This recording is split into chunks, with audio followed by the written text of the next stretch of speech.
I probably knew by the time I was 9 that I'd be a farmer. I just loved it. We grew up not as much with cattle as we did with hogs and sheep, and it just killed me to go to school. If there was a sow having pigs or something going on, I'd run straight from the bus to the barn when I got home, and I just loved the whole atmosphere and taking care of animals, and knew at an early age that that's what I wanted to do.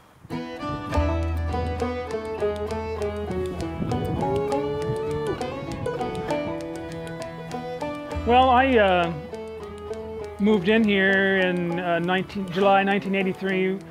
There was an older couple living here, and they only had one son, and he wanted nothing to do with farming. So I graduated in '78, started at Hawkeye Community College in Waterloo, and I didn't like that, so I came back home about a month and a half later and went to work farming with my folks, and then bought into this operation in 1980.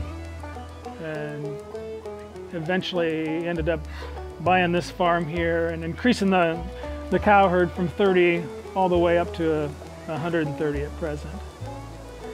One of the satisfying or fun things to me is you have to learn to be good at many different things, and when you do your job right and things turn out right, it's super satisfying. You have to be a good agronomist, nutritionist, good with vaccines, good with finances, good with lots of different things, and if you study your genetics a little bit, there are a tremendous amount of good Angus cattle out there.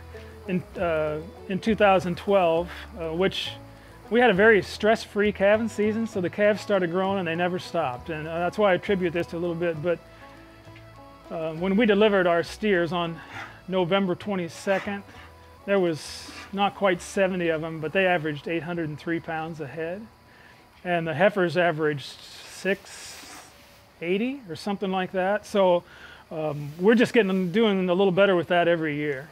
A lot of the decisions that go on from the rations to the bull buy-in to what happens day to day are quite a bit on me around here. And when you get to a point in the year where, like this time of year, or sell time, you can see what you've produced, you've done it decently, but the satisfaction from attempting to do a good job in many aspects and having it turn out well till you see a really good product, and it's going to go on and work for the guy that's going to feed it out, and it's going to be a good product for the people that eat it. All those satisfaction things, I guess, would add up to being best for me, if that makes sense.